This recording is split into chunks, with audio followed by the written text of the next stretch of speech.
Hello good morning everyone, welcome to Saurabh sir classes. जैसे कि आप जानते हैं वेस्ट बंगाल सेट एग्जामिनेशन का सीरीज स्टार्ट हो गया है। हम लोग जर्नल पेपर सॉल्व कर रहे हैं। तो आज की क्लास में नेक्स्ट क्वेश्चन हम लोग सॉल्व करेंगे। We have already solve till 9 question. Okay, this is question number 10। The documentary film making movement that began in France during 1960s is known as. Documentary film making movement जो है start होता है France से 1960s में। इसे किस नाम से जाना जाता है? Film Noire, direct films, unscripted movie और सिनेमा वेरिएट।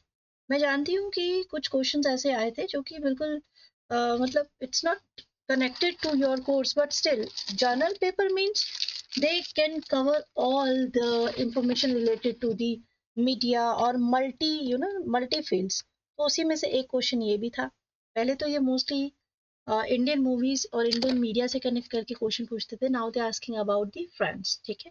तो बट यहाँ पर आपके पास एक बहुत अच्छा क्लू था कि आप जानते हैं फ्रेंच लैंग्वेज अगर आप कहीं पर भी लिखी हुई देखते हैं तो मोस्टली आप वहां पर इस तरह से एक छोटा सा साइन देखते हैं। तो ठीक है, तो जिसने सिनेमा वेरिएट को क्लिक किया है बिल्कुल सही आंसर है। बढ़ते हैं नेक्स्ट क्वेश्चन की तरफ। ओके, सिनेमा वेरिएट का मीनिंग भी है। तो ट्रूथफुल जो सिनेमा होता है उसे सिनेमा वेरिएट कहा जाता है, ठीक है। नेक्स्ट क्वेश्चन की तरफ चलते हैं। क्वेश्चन नंबर 11 है, in a collaborative teaching learning environment the teacher plays the role of। एक collaborative teaching learning environment में टीचर कौन सा रोल प्ले करता है? एक फैसिलिटेटर का, फ्रेंड का, गाइड का या ट्रेनर का? तो टीचिंग लर्निंग की जो मेथड्स है उसमें हम लोगों ने अभी लेटेस्ट में देखा है, जो अभी स्टडी चल रही है, एनईपी भी बता रहा है। तो अभी जो टीचर का रोल है वो बहुत इंपॉर्टेंट कर दिया गया है कि वो आपके क्या कहलाएंगे, गाइड कहलाएंगे, ट्रेनर कहलाएंगे या फ्रेंड होंगे? तो इनमें से कोई नहीं बट अब फैसिलिटेटर। ये वर्ड बिल्कुल एप्रोप्रिएट बैठता है कोलैबोरेटिव टीचिंग लर्निंग में। तो यदि आपने ये ऑप्शन क्लिक किया है तो बहुत अच्छी बात है। अच्छा, ये पेपर सॉल्यूशन की क्लासेस चल रही हैं, तो इसके बाद इसकी डिटेल में क्लासेस भी होंगी। ओके, तो पेपर सॉल्व कर लेते हैं पहले, उसके बाद डिटेल में क्लासेस जरूर लेंगे। नेक्स्ट क्वेश्चन नंबर 12 है, the criteria against which student progress of learning in different curricular area could be assessed are known as। ठीक है, अब आप करिकुलम से रिलेटेड क्वेश्चंस बहुत सारा मतलब आ रहा है, हर एक एग्जाम में आ रहा है। इसके साथ साथ में मैं आपके साथ पेपर सॉल्व करने वाली हूँ। जो के सेट का पेपर हुआ है, ठीक है, 2024 का के सेट का भी हाल ही में नवंबर में एक पेपर हुआ है, वो भी आपके साथ सॉल्व करेंगे। Now what will be the answer? Learning content, learning objectives, learning outcomes और लर्निंग एक्सपीरियंस। तो स्टूडेंट जो है उसका प्रोग्रेस चेक करना है कि उसने क्या लर्निंग किया है। तो हम कैसे कर सकते हैं कि जो उनका आउटकम्स आएगा, क्या सीखा उन्होंने, जो पता चलता है उसी से होगा। तो लर्निंग आउटकम्स आपका राइट आंसर हो जाएगा, ठीक है। चलते हैं नेक्स्ट क्वेश्चन की तरफ। नेक्स्ट क्वेश्चन है आपका, identify the characteristic of constructivist classroom from the following. अब देखिए, आपको कंस्ट्रक्टिविस्ट आपको याद होगा, अगर आप क्लासेस लेते हैं तो मैंने आपको इसे डिटेल में पढ़ा है, कंस्ट्रक्टिविस्ट अप्रोच क्या है और किस तरह के क्लासरूम को कंस्ट्रक्टिविस्ट कहा जा सकता है, ठीक है। यहाँ पर आपके पास दो स्टेटमेंट दिए गए, दो नहीं सॉरी 5 स्टेटमेंट दिए गए, इसमें से आपको करेक्ट बताना है। तो कंस्ट्रक्टिविस्ट क्लासरूम मेनली होता क्या है? बहुत सिंपल अगर लैंग्वेज में कहूँ तो एक ऐसा इन्वायरमेंट देना स्टूडेंट को जहाँ पर वो कंस्ट्रक्ट कर सके अपनी नॉलेज को, खुद से अपनी नॉलेज से अपने जो इंक्वायरी है, जो भी वो पूछना चाहते हैं उसको खुद से समझ सके, ठीक है। प्रॉपर वे में उनकी नॉलेज एनहांसमेंट हो सकती है कंस्ट्रक्टिविस्ट अगर उसे इन्वायरमेंट दे दिया जाए। ओके, तो एक्टिव पार्टिसिपेंट्स इसमें बढ़ते हैं, इस वजह से भी इसको जोर दिया जा रहा है। तो यहाँ पर देखिए, अब ये पॉइंट अब आप समझ चुके हैं अगर कंस्ट्रक्टिविस्ट क्लासरूम कैसे होगा। तो हम कैरेक्टरिस्टिक देख लेते हैं। Community of learner are present in the class. Student class में प्रेजेंट होने चाहिए। अच्छा चलिए ठीक है, देखते हैं। Classroom environment is competitive. Competitive होना चाहिए क्या, मुकाबला होना चाहिए क्या सभी में? क्या क्लास ऐसा होना ठीक रहेगा कि चलो चलो बताओ कौन बेस्ट करेगा, ठीक है, छोटे बच्चों के साथ ऐसा चलता है, बट अगर हम ऐसा करते रहेंगे तो स्टूडेंट्स में आपस में क्या आ जाएगा, हमेशा कंपटीशन ही आता रहेगा, तो जो बेस्ट होगा वो दूसरे को डोमिनेट करने की कोशिश करता है। तो इससे कंस्ट्रक्टिविस्ट क्लासरूम कैसे कहा जाएगा? तो ये तो नहीं होगा। तो जहां जहां पर टू है उसको हम लोग एलिमिनेट कर देते हैं। एलिमिनेट मेथड यहाँ पर सबसे बेस्ट बैठता है। ठीक है, चलिए बाकी देख लेते हैं।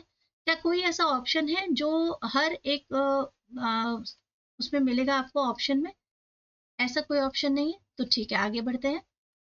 Classroom environment is interactive and supportive. बिल्कुल, ये तो बिल्कुल ठीक लग रहा है, पॉजिटिव बात है। क्लासरूम कैसा होना चाहिए, एनवायरनमेंट कैसा होना चाहिए? इंटरैक्टिव होना चाहिए, ठीक है, सपोर्टिव भी होना चाहिए। तो थर्ड का है, दोनों में थर्ड है, चलो ठीक है। नेक्स्ट है fourth, classroom is dominated with empower teacher. Domination की बात तो होनी ही नहीं चाहिए, ठीक है। डोमिनेट विथ एम्पावर टीचर, जो ज्यादा पावरफुल टीचर है उससे डोमिनेट हो जाए तो नहीं। तो फोर कहाँ पर है? जहां फोर है उसे हम एलिमिनेट कर देते हैं, आपके पास डायरेक्ट आंसर आ जाएगा। ठीक है, this is the easiest way to eliminate such kind of question.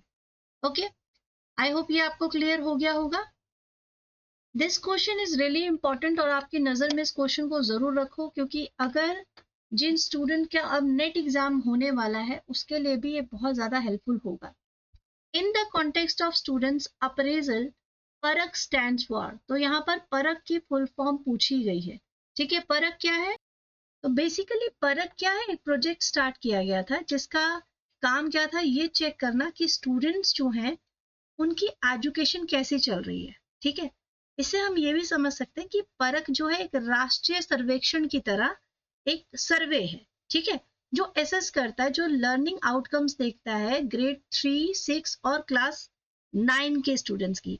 और ये सर्वे हेल्प करेगा कि बच्चों में कहीं कोई वीकनेस हो रहा है या जिसमें जहां उनकी स्ट्रेंथ है उसको और ज्यादा बल मिले।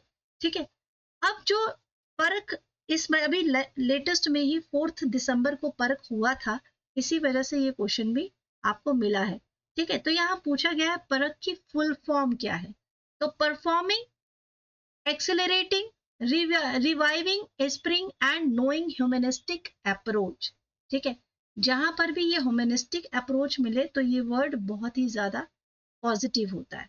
ठीक है, अब यहाँ पर भी ह्यूमनिस्टिक है और यहाँ पर होलिस्टिक है, तो हमें क्या चूज करना है? होलिस्टिक। तो performance assessment, review and analysis of knowledge for holistic development. तो this is the right answer. I hope clear हो गया होगा, परख क्या है वो भी क्लियर हो गया होगा।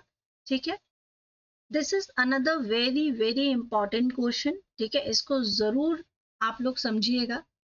एक तरफ डेटा टाइप है और एक तरफ है data description. Nominal data, ordinal data, interval data और रेशियो। यदि आपको ध्यान हो, इसके लिए सेपरेट क्लास मैंने आपको करवाया हुआ है। ठीक है, यहाँ पर अब मैच द फॉलोइंग है। Ordinal data, interval data, ratio. जब भी ऐसा कोई क्वेश्चन आ जाता है, कल ही मैंने एक क्लास लिया था जहां मैंने आपको इसका न्यूमेरिक बताया था कि कैसे आप इजीली वे में इसको याद कर सकते हैं। ठीक है, फिलहाल यहाँ पर मैं आपको बताऊं और ये चारों डेटा होते क्या है, पहले आपको ये समझना है। नॉमिनल डाटा होता क्या है? देखो, नॉमिनल सी बात है, एक नॉर्मल सी बात है, सिंपल लैंग्वेज में लेते हैं। ऐसी डाटा है, ऐसा डाटा कैटेगराइज करना जिसमें ग्रुप्स की बात तो हो रही हो लेकिन ना तो किसी ऑर्डर की बात हो रही हो, ठीक है, और ना ही कोई हायरार्की सेट की गई है। जहां हमें डेटा मिला है, हमें सिर्फ ये कैटेगरी में डालना है कि भाई वो कौन सी कैटेगरी है। अगर मैं मान लो किसी आइज पर बता कोई रिसर्च कर रही हूँ, तो कौन कौन से कलर की आइज है, ब्लू है, ग्रीन है, तो ये एक ही मतलब ऑब्जेक्ट, एक ही सब्जेक्ट है जिसकी मल्टीपल आपके ऑप्शन है, कैटेगरी है। ठीक है, तो इस तरह की कैटेगरी नॉमिनल डेटा में आती है। अगर मैं ऑर्डिनल की बात करूं तो ऑर्डिनल का मतलब क्या होता है? आप इसे रैंक भी समझ सकते हैं, कोई भी चीज को ऑर्डर में लाना भी है। ठीक है, जैसे मान लो अगर मुझे इकोनॉमिक स्टेटस के बारे में देखना है कि मैं इकोनॉमिक स्टेटस किसी कैटेगरी को अगर डिफरेंशिएट करूंगी तो कैसे कर सकती हूँ कि कोई बहुत रिच है, कोई मिडिल पर्सन है, कोई पुअर है। तो इस तरह से मैंने ऑर्डर में किसी चीज की इंफॉर्मेशन ली है। ठीक है, नेक्स्ट अगर बात करते हैं इंटरवल डाटा की, तो इंटरवल डाटा की कैटेगरी क्या हो सकती है? यहाँ पर कोई भी ऐसा स्केल नहीं है जो 0 से होगा। ठीक है। टेम्परेचर स्केल है जैसे सेल्सियस है, इंटरवल डेटा, ये सारे इंटरवल डेटा कहलाते हैं। ठीक है, जो रैंक भी दे, कैटेगरी भी दे और डिस्टेंस भी बताता हो, वैल्यू देता हो आपको, स्पेशली जो वैल्यू कवर करता होगा। ठीक है, और रेशियो की बात करें तो रेशियो का मतलब होता है यहाँ पर कि जो सबसे कॉम्प्लेक्स है, पहली बात तो मेजरमेंट की बात है, सबसे कॉम्प्लेक्स हो गया, और आपको मीनिंगफुल मेजर देगा।